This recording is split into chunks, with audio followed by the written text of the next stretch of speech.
First voice advertisement బయటకు వచ్చాక హ్మ్. ఏంటి రెస్పాన్స్ ఏంటి అసలు? అంటే బయట పబ్లిక్ రెస్పాన్స్ కానీ, లేదంటే మీ కుటుంబ సభ్యులు, మీతో పాటు ఉన్న రూమ్‌మేట్స్ ఏంటి? వాళ్ళు ఏమన్నా అసలు ఫీడ్‌బ్యాక్ ఏమిచ్చారు? "నువ్వెవడ్రా? ఏంట్రా నువ్వు? నువ్వు మాట్లాడుతుంది ఏంట్రా? నీ వాయిస్ ఏంట్రా అది? ఎప్పుడు నువ్వు అలా కనబడలేదురా నువ్వు. ఎలా చెప్పగలిగావు నువ్వు? ఎంత మెమరీ పెట్టుకొని హ్మ్. ఇచ్చేసావు నువ్వు" అని చెప్పి అలాగా అప్రిసియేషన్స్ వచ్చాయి. ఇంకోటి అడ్వర్టైజ్‌మెంట్ ప్రపంచంలో హ్మ్. దానికి అవార్డ్స్ విన్నారా మీరు? అవార్డ్స్. హ్మ్. అవార్డ్స్ ఎప్పుడైనా యాడ్స్‌కి అవార్డులు విన్నారా? కొన్ని కొన్ని బెస్ట్ రేడియో యాడ్స్‌కి అడ్వర్టైజ్మెంట్‌కి అవార్డులు విన్నారా మీరు? వీడియో వాటికి ఓకే. అవార్డ్స్ వచ్చాయి. Best advertisement of the best year అని అడ్వర్టైజ్ ఈ మధ్య చూస్తున్నాంలే. రేడియోకి అంతకుముందు మనకు రాలేదు. తెలీదు కదా! ఆ రోజుల్లో, రేడియో పాత రోజుల్లో. ఆ! ఆ! రేడియోలో హ్మ్. దీనికి అవార్డ్ ఇచ్చారు. అబ్బా! ఈ ఈ పర్టిక్యులర్ యాడ్‌కి జస్ట్ వాయిస్‌కి, యెస్. వాయిస్ మీద యెస్. అవార్డు. యాడ్‌లో అవార్డ్ వచ్చింది. మ అంటే మనిషి కూడా ఎవరో తెలీదు. మనిషి కనిపించకుండానే యెస్. ఓహ్! అయితే ఇందులో ఏంటంటే క్రియేషన్ ఉందండి. క్రియేషన్ చేశాను ఫస్ట్ పాయింట్. తర్వాత ఇంత కోర్స్‌ని అందులో పెట్టాడు. 30 సెకండ్లు పెట్టాను. ఇన్ని కోర్సులు. ఆ కోర్సులన్నిటి అందులో పెట్టాను. అది వదిలేయండి. ప్రతి శనివారం సుప్రభాతం వినేవాడు. All India radio. హ్మ్. అంటే మీరు పుట్టుంటారు, చిన్నగుంటారు. అదే ఆ! ప్రతి శనివారం ఇవి చూస్తుంటారు. చిన్నప్పుడు రేడియోలో విన్నారు కదా! 90స్ కిడ్స్ శనివారం కాబట్టి, వస్తుంది. 90స్ కిడ్స్ యెస్. కాబట్టి చిన్నప్పుడు అంటే మీరు ఉదయాన్నే కాన్సంట్రేట్ చేయరు 7, కదా! 7:30 ఆ టైంలో హ్మ్. సుప్రభాతం వచ్చేది హ్మ్. కొద్దిగా. శనివారం శనివారం వచ్చేది. అవును. వచ్చేది. సుప్రభాతం, శ్రీవారి ఈ సుప్రభాతం. యాడ్ ప్రతిరోజు వస్తున్నట్టు హ్మ్. ఉంది అని చెప్పి వాళ్ళకి కాంప్లిమెంట్స్ ఇచ్చారు. సో, అదొక పెద్ద ఇది నేను ఇది చేసుకున్న దాంట్లో. అయితే నా జీవితంలో ఇంకొక యాడ్ కూడా చాలా వచ్చాయి. అంటే నేను ఏవైతే అవార్డ్స్ వచ్చాయో అవి నేను సెపరేట్‌గా నేను మైండ్‌లో బాగా పెట్టుకొని అంటే బాగా ప్రేక్షకుల హృదయాలను యెస్. తాకిన యెస్. హ్మ్. అంటే నాలో ఒక దేవుడిచ్చిన టాలెంట్ ఏంటంటే, నేను స్క్రిప్ట్ రాస్తాను. నేనే వాయిస్ చెప్తాను. హ్మ్. నేనే దాన్ని ఇచ్చేస్తాను. మొత్తం కంపైల్ చేస్తాను. చేసి రేడియో దాకా పంపించేస్తాను. అదొక్కటే నాకున్న దేవుడిచ్చిన టాలెంట్ అది. సో, దాన్ని ఇంకొక చిన్న అడ్వర్టైజ్‌మెంట్ మీకు చెప్తాను. ఈసీటీవీ మీరు వినే హ్మ్. ఉంటారు. హ్మ్. మీ చిన్నప్పటి నుంచి ఉందది. హ్మ్. ఈసీటీవీలో ఏంటంటే దానికి ఒక అడ్వర్టైజ్‌మెంట్ ఒక 20 సెకండ్ల అడ్వర్టైజ్‌మెంట్ చేయాలి అని చెప్పి ఆర్‌కే స్వామి ఏజెన్సీ వాళ్ళు పిలిచారు. దానికి నేనేం చేశాను, ఈసీటీవీ అంటే పల్లెటూరులో యాక్చువల్‌గా ఇప్పుడు పల్లెటూరులో కాదు సిటీల్లో కూడా మా పండగలకి బావలు హ్మ్. వాళ్ళందరూ హ్మ్. వస్తుంటారు కదా! వాళ్ళు వచ్చినప్పుడు జోక్‌గా "బావా ఎప్పుడు వచ్చేతివి? ఏవి తెచ్చేతివి నా గురించి" అని చెప్పి జోకులేస్తుంటారు. నేనేం తీసుకురాలేదురా. హ్మ్. అదేంటి బావ ఇలా ఉంటాయి కదా! హ్మ్. సో, ఆ కాన్సెప్ట్ నేను మైండ్‌లో పెట్టుకున్నాను. అంటే నాకు పౌరాణికలంటే బాగా ఇష్టం హ్మ్. విష్ణు. సో, దాన్ని ఏం చేశానంటే ఈసీటీవీ యాడ్‌ని అందులో పెట్టాను. ఏది బావా ఎప్పుడు వచ్చిందని. దానిలో ఆ యాడ్ ఎలాగుంటుందంటే, బావా ఎప్పుడు వచ్చేతివి ఏమి తెచ్చితివి తెచ్చితిని నీ కొరకు ఆ తెచ్చితిని నీ కొరకు ఈసీటీవీ ఈసీటీవీయా హ్మ్. భారతదేశంలో ఫస్ట్ టీవీలలో ఇది నీకు బెస్ట్ అలాగా అత్యుత్తమ సాంకేతిక పరిజ్ఞానంతో తయారై కలర్ మరియు బ్లాక్ అండ్ వైట్ మోడల్స్లో అందరికీ అందుబాటు ధరలో ఈసీటీవీలు అని చెప్పాను. ఆ! సో మీరిప్పుడు చెప్తుంటే నాకేదో కొంచెం చిన్నప్పుడు మెమోరీస్ గుర్తుకొస్తున్నాయి. ఉంటది. అప్పట్లో దూరదర్శన్‌లో ఆ! చూసిన దూరదర్శను, దూరదర్శన్, రేడియో రేడియో, ఆ! ఆకాశవాణి హ్మ్. వీటిల్లో. ఆ! ఇలాగా చాలా అడ్వర్టైజ్‌మెంట్స్‌కి నేను రాయటము, వాయిస్ చెప్పడము, ఇలాగ లింటాస్, ముద్ర, అక్షర, సౌభాగ్య ఆహ్, ఆహ్, ఇది టీఎంఐ, ఉల్కా, మహాబోజల్ పెద్ద పెద్ద ఏజెన్సీలకి నేనే తెలుగు యాడ్స్ తయారు చేసి పంపించేవాడిని. రైట్. రైట్. హ్మ్. యెస్. ఒకసారి వాయిస్ దగ్గరకొచ్చేద్దాము. హ్మ్. అసలేంటసలు వాయిస్ యొక్క గొప్పతనాలేంటి? ఎవరెవరికి వాయిస్‌తో బాగా పని ఉంటుందసలు? ఆ! Very good. Very good. ఏంటంటే నిజంగా విష్ణు ఇక్కడ ప్రజలు అసలు ఆలోచించరు కూడా.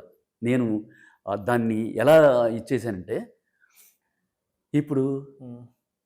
భిక్షాటన హ్మ్. చేస్తారు కదా! అవును. హ్మ్. వాళ్ళకి ఏంటంటే దీనిలో హ్మ్. ఇప్పుడు ట్రైనుంది. అవును. ట్రైన్‌లో 72 బర్తులుంటాయి అవును. కదా! కదా. కోచ్లో వాళ్ళు 72 బర్త్లు. 72 బర్త్లు ఉంటాయి. 72 బర్త్లో ఫస్ట్ నెంబర్ 1 బర్త్ దగ్గరికి వెళ్ళి ఇద్దరు తల్లి కొడుకు లేకపోతే తండ్రి కొడుకు ఇలాగ నిలబడి ఒక చిన్న ఇవి ఉంటాయి, సౌండ్ చేస్తూ దాన్ని ఉంటారు. ఏమంటారు ఐడియా లేదు. అది పట్టుకొని తల్లివి నీవే తండ్రివి నీవే చల్లగా కరుణించే దైవం అని పాడుతుంటారు కదా. కానీ వాళ్ళు ఎలా పాడతారంటే దాన్ని వైబ్రేషన్ లెవెల్లో మారుస్తారు. ఎందుకంటే ట్రైన్ సౌండ్ ఫస్ట్ దీని నుంచి 72 బర్త్కి వినబడాలి తన వాయిస్. ట్రైన్ 100 కిలోమీటర్ల వేగంతో పోతుంటది. అది దాటాలి. ఆ స్పీడ్లో ఆ వాయిస్ వాళ్ళ వాయిస్ వినబడితే వీడు లేచి డబ్బులు ఇస్తాడు కదా. కానీ వీడు ఏం చేస్తున్నాడు, తల్లివి నీవే అంటే వెళ్ళదు కదా, రెండో బర్త్ మూడో బర్త్ దగ్గర ఉండిపోద్ది. అందుకు వాడు ఏం చేస్తాడు, వైబ్రేషన్ పెడతాడు, దాన్ని వాయిస్ మారుస్తాడు. Voice modulation. Yes. మాడ్యులేషన్ కాదు, వాయిస్లో మార్పు తెస్తాడు. మార్పు. ఓకే. అంటే తల్లివి నీవే తండ్రివి నీవే చల్లగా కరుణించే దైవము నీవే తల్లివి నీవే. చూసారా, ఓ మై గాడ్. అది అలాగా 72 దాకా వెళ్ళిపోతుంది. ఆ శబ్ద తరంగాలు అంతే కదా. శబ్ద తరంగాలు ఈ రైల్వే ట్రాక్ సౌండ్ని కట్ చేసి వెళ్తాయి. అంత గొప్పతనం ఉంది వాయిస్లో. That's really great. వాళ్ళు తర్వాత టీలు అమ్ముకునేవాళ్ళు, వాళ్ళు ట్రైన్లో ప్లాట్ఫామ్ మీద టిఫిన్లు అమ్ముతుంటారు కదా. టీ కాఫీ అంటే అవదు. అందుకే 5 గంటలకి ప్లాట్ఫామ్లో వచ్చేస్తాడు అతను. వచ్చి అమ్మేటప్పుడు వాడు ఏం చేస్తాడు, దాన్ని ఇక్కడి నుంచి తెస్తాడు. డే కాఫీ అంటాడు. టీ కాఫీ అంటాడు. డే కాఫీ అంటాడు. సో ఎంత ఇచ్చేస్తాడంటే దాన్ని హై పిచ్ లో ఉంటుంది. యాంప్లిఫైయింగ్ చేస్తాడు. అంటే మందర మధ్యమ తీవ్ర స్థాయిలు ఉంటాయి ఇందులో. ఏ పిచ్ ఉపయోగిస్తే వాడు లేస్తాడు, లేచి నాకు ఆర్డర్ ఇస్తాడు, నేను అమ్మగలుగుతాను టీ. అంతే కదా. మరి వాడు టీ కాఫీ అంటే వాడు లేవడు, దుప్పటి వేసుకొని పడుకుంటాడు. అవును. దాన్ని ఏం చేస్తున్నాడు, యాంప్లిఫై చేస్తున్నాడు. తన దగ్గర ఉన్న ప్రోడక్ట్ ని, తన దగ్గర ఉన్న సర్వీస్ ని అక్కడ సేల్ చేసుకోవాలి. అంతే కదా, ఎగ్జిబిట్ చేసుకోవాలి. ఏది మీరు చెప్పినట్టు ఆ కోచ్ లో 72 బెర్తులు ఉంటాయి. ఆ రైలు ఏమో దగ్గర 100-120 కిలోమీటర్ల వేగంతో వెళ్తుంది. ఆ పట్టాల సౌండ్, ఒక పక్క ప్యాసింజర్ల గోల, దీని అన్ని దాటి హై పిచ్ లో అక్కడికి వెళ్ళాలి. అది ప్రతిదీ వాయిస్తో సంబంధం ఉందమ్మా. లెక్చరర్స్కి వాయిస్ కావాలి, లాయర్స్కి వాయిస్ కావాలి, డాక్టర్స్కి వాయిస్ కావాలి, మిలిటరీ ఆఫీసర్స్కి వాయిస్ కావాలి, రాజకీయ నాయకులు కావాలి, డబ్బింగ్ ఆర్టిస్ట్ కావాలి, మిమిక్రీ ఆర్టిస్ట్ కావాలి, సింగర్స్కి కావాలి, పురోహితులు కావాలి, ఇమామ్స్కి కావాలి, ఫాదర్స్ కావాలి. వీళ్ళందరికీ వాయిస్తోనే మెస్మరైజ్ చేసి జనాన్ని ఆకట్టుకోగలుగుతారు. ఆ వాయిస్ లేకపోతే ఏమీ చేయలేరు.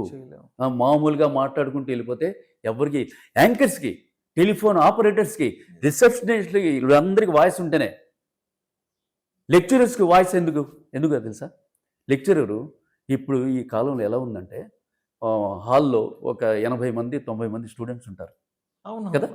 వెళ్ళి లెక్చరర్ బోర్డు దగ్గరికి వెళ్ళి 80 మందిని ఒకసారి చూసుకొని అంటారు, స్టూడెంట్స్ ఈరోజు మనం ఆల్జీబ్రా నేర్చుకుందాం.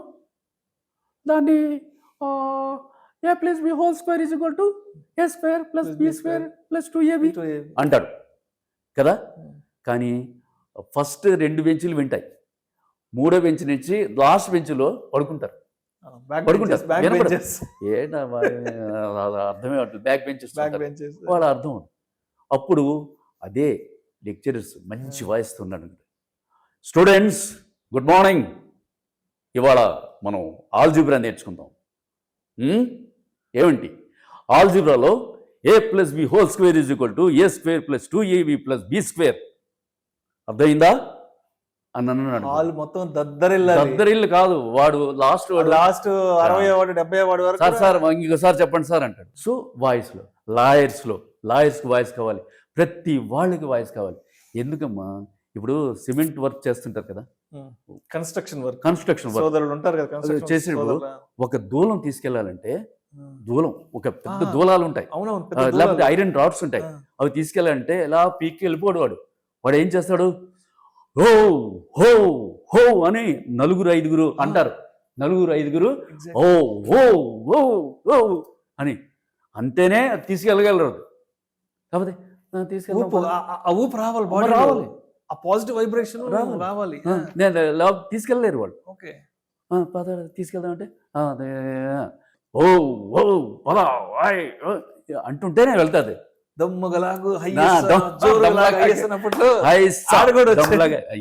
యాడ్ వచ్చేది సేమ్ మరి ఆ వాయిస్ లేకపోతే అది వెళ్తుంది. ఆ దూలం కానీ ఆ ఐరన్ రాడ్ కానీ. సార్ మనం గమనిస్తే పాత రోజుల్లో ఒక 25-30 ఏళ్ళకు ముందు పొలంలో నాట్లు వేసేటప్పుడు కూడా ఆ కూలీలు కూడా ఒక మంచి పాట పాడుకుంటూ హుషారుగా మరి అక్కడ ఉన్నటువంటి వాళ్ళని ఉత్తేజపరచడానికి ఎండల్లో ఉంటారు, ఎండలో, పాపం ఎండల్లో చేస్తుంటారు. కానీ వాళ్ళకి ఈ పాటలు పల్లె పాటలు పాడుతుంటే ఆనందంగా అవి మర్చిపోతారు, ఎండ మర్చిపోతారు, ఆ నడుము నొప్పి మర్చిపోతారు, అవన్నీ వేస్తుంటారు కదా నడుములు పట్టేస్తుంటాయి. కానీ ఇవన్నీ మర్చిపోయి ఆ పాట వింటూ చేసేస్తారు. సో వాయిస్ లో వాయిస్ ఇస్ లైఫ్. వాయిస్ జీవితం, అదే జీవితం, అంతే జీవితం, అంతే మనల్ని ముందుకు తీసుకెళ్ళేది మన వాయిస్. అంటే అందరూ అనుకుంటారు మాకే వాయిస్ నాకు ఇచ్చిన, ఇవాళ నేను ఇక్కడ ఉన్నానన్నా అక్కడ మీరు ఉన్నారన్నా వాయిసే వాయిసే. పిలిచారు, నేను కొన్ని వందల మంది వేల మందికి 7,500 మందికి ఇవాళ ట్రైనింగ్ ఇచ్చాను ఇవాళ వరకు. సో నేను ఇచ్చానంటే నా వాయిసే కదా. నేను నా వాయిస్ని వాళ్ళకి పంపిస్తున్నాను. నేర్చుకోండి రా, మీకు ఏ డిగ్రీ ఎక్కర్లేదు, బాగా మాట్లాడండి, మంచి వాయిస్తో మాట్లాడండి, మీరు జనాన్ని ఆకట్టుకోండి. ఇవాళ అంటే ఈ సీట్లో కూర్చొని నేను మిమ్మల్ని ఇంటర్వ్యూ చేయగలుగుతానన్నా కూడా రావాలన్నా వాయిసే, మన ఇద్దరికి వాయిసే. మీ కెరీర్ వాయిస్ తోనే స్టార్ట్ అయింది. నేను కూడా ఒక న్యూస్ ప్రెజెంటర్ గా వాయిస్. జగ్గయ్య గారు వాయిస్ గురించి వెయిట్ చేసేవారు, అలాగే అద్దంకి మన్నార్ వాయిస్ గురించి వెయిట్ చేసేవారు, శారదా శ్రీనివాసన్ వాయిస్ గురించి వెయిట్ చేసేవారు, కంచకంఠం జగ్గయ్య గారి నుంచి. సో ఇవన్నీ వాయిసే కదా. ఎలా పేరు వచ్చింది ఆయనకి, జగ్గయ్య గారికి? పెద్ద పెద్ద ఆర్టిస్ట్ శివాజీ గణేషన్ జగ్గయ్య గారు డబ్బింగ్ చెప్పేవారు. ఆల్మోస్ట్ శివాజీ గణేషన్ గారు అదే వాయిస్ లో మనో గారు, రజనీకాంత్, సూపర్ స్టార్ రజనీకాంత్ గారు చెప్తున్నారు, సాయి కుమార్ గారు, రాజశేఖర్ గారికి, సాయి కుమార్ గారు చెప్తున్నారు. మరి ఆ వాయిసే కదా వాళ్ళ జీవితాలకి. అంటే వాళ్ళు వాయిస్లు బాగుంటాయి. ఈ భాషలో తెలుగులో చెప్పాలంటే సాయి కుమార్ గారు ఆయనకి, రాజశేఖర్ గారికి, సుమన్ గారికి, రజనీకాంత్ గారికి, మనో గారు. ఆ హీరో యొక్క పర్సనాలిటీ ఎలివేట్ కావాలంటే ఆ వెనక ఆ రేంజ్ వాయిస్ పడాలి తెర మీద. పడాలంటే ఈ వాయిస్ ఉండాలి. అంతటి గొప్ప పవర్ ఉన్న వాయిస్ అది. అంటే సునాయాసంగా, అద్భుతంగా, అమోఘంగా, అద్వితీయంగా మాట్లాడతారు ఈ వాయిస్ ఉంటే. సో మీరు అయితే ఒక్కసారి అండ్ మీరు 7,500 మందికి ట్రైనింగ్ ఇచ్చారు. సో ఇప్పుడు అంటే మీరు ట్రైనింగ్ ఇచ్చిన వాళ్ళు అంతే ఇప్పుడు పెద్ద పెద్ద హోదాల్లో, పెద్ద సంస్థల్లో, పెద్ద పెద్ద ఆర్టిస్టులు ఉండొచ్చు. సో ఎవరి పేర్లైనా ఒకసారి నేను అంటే నన్ను మీరు క్షమించాలి, ఎందుకంటే నేను చెప్పినా వాళ్ళు మీరు అడుగుతారు, ఆజాద్ గారు మీ దగ్గర ట్రైనింగ్ అయ్యారు, చాలామంది ఉన్నారు ఇక్కడ వచ్చిన వాళ్ళు ఆ లైన్లో. కానీ అక్కడికి వాళ్ళు వెళ్ళేటప్పటికి మీరు అడుగుతారు, ఆజాద్ గారు మీకు ట్రైనింగ్ ఇచ్చారండి కదా, అదే ఆజాద్ గారా అనే స్టేజ్లో వాళ్ళ పేర్లు చెప్పి నా పరువు తీసుకోవాలా? అవసరం లేదు. అది అంటే నేను చెప్పాను, నాకు చెప్పిన ఫీడ్బ్యాక్ లెటర్స్ కూడా ఉన్నాయి నా దగ్గర, అన్నీ ఉన్నాయి. కానీ నేను చెప్పిన మీరు నమ్మారు. వాళ్ళు అక్కడికి వెళ్ళిన తర్వాత ఆజాద్ గారు మీకే కదా ట్రైనింగ్ ఇచ్చారంటే అలాగ ఆలోచించాడు, అమ్మో ఎవరైనా ఛానల్లో ఇంటర్వ్యూలో నేనే ఇచ్చాను అని చెప్పారు, ఈయన అసలు గుర్తే పట్టట్లేదు కదా అని వస్తుంది కదా. ఇప్పుడు నేను చెప్తాను ఫలానా అని వెళ్తారు. మీరు అడిగితే నాకు గుర్తు రావట్లేదు అన్నాడు అనుకుంటే ఎంత. అందుకే నాకు చెప్పడం అవసరం లేదంటే రైట్. సో మీరు ఫస్ట్ వాయిస్ అడ్వర్టైజ్మెంట్ అది చేశారు కదా. సో దానికి ఎంత రెమ్యూనరేషన్ ఇచ్చారు గుర్తుందా? రెమ్యూనరేషన్ ఆ రెమ్యూనరేషన్ ఏం చేశారు ఏంటి? అంటే నాకు ఫస్ట్ యాడ్కి 1,000 రూపాయలు ఇచ్చారండి. అప్పట్లో 1,000 రూపాయలు అంటే చాలా మంచి. 1,000 రూపాయలు 1,000 రూపాయలు ఎలా ఇచ్చారంటే స్క్రిప్ట్, స్టూడియో, నా వాయిస్ 3 కలిపి 1,000. స్టూడియోకి, స్క్రిప్ట్కి, వాయిస్కి. ఇప్పుడు అలా కాదు, వాయిస్కే 3000 4000 వాయిస్కి ఉట్టి వాయిస్కే 4000 5000 1 minute యాడ్ కూడా 1 minute యాడ్కి 50 seconds 1 minute యాడ్ చెప్పాలంటే 10,000 మినిమం 10,000 Yes. పెద్ద పెద్ద ఓన్లీ వాయిస్కి. ఇప్పుడు స్టూడియో, ఎడిటరు, తర్వాత స్క్రిప్ట్ ఇవన్నీ ఎక్స్ట్రా పోద్ది కదా. సో వాయిస్ అప్పుడు నాకు 1000 రూపాయలు అనేది చాలా పెద్ద అమౌంట్. అదే స్క్రిప్ట్ 35-40 ఏళ్ల క్రితం 1000 రూపాయలు అంటే మంచి గ్రేట్ కదా. మంచి రీజనబుల్ అట్రాక్టివ్ రెమ్యునరేషన్. అమృతవాణిలో నేను చెప్పేటప్పుడు నాకు 150 రూపాయలు వచ్చేది. యేసుప్రభుకు డబ్బింగ్ చెప్పేవాడిని ఓకే సిలోన్కి. సో 150 రూపాయలు వచ్చేవి. అది గ్రేట్ అనమాట. 150 అంటే మార్నింగ్ వెళ్ళి ఈవినింగ్ దాకా అక్కడ ఉండి వచ్చేటప్పటికి 150. వాయిసే నా ఆస్తి, అదే నా బ్రతుకు, అదే నా జీవనాధారం. వాయిస్ ని నమ్ముకున్నాను, వాయిస్ నమ్ముకుంటున్నాను అంటారు కదా. ఏంటి అసలు మీ జీవితం చుట్టూ ఈ వాయిస్ చుట్టూ మీ జీవితం అంటే ఏం చెప్తారు? యాక్చువల్గా విష్ణు, వాయిస్ నమ్ముకున్నానంటే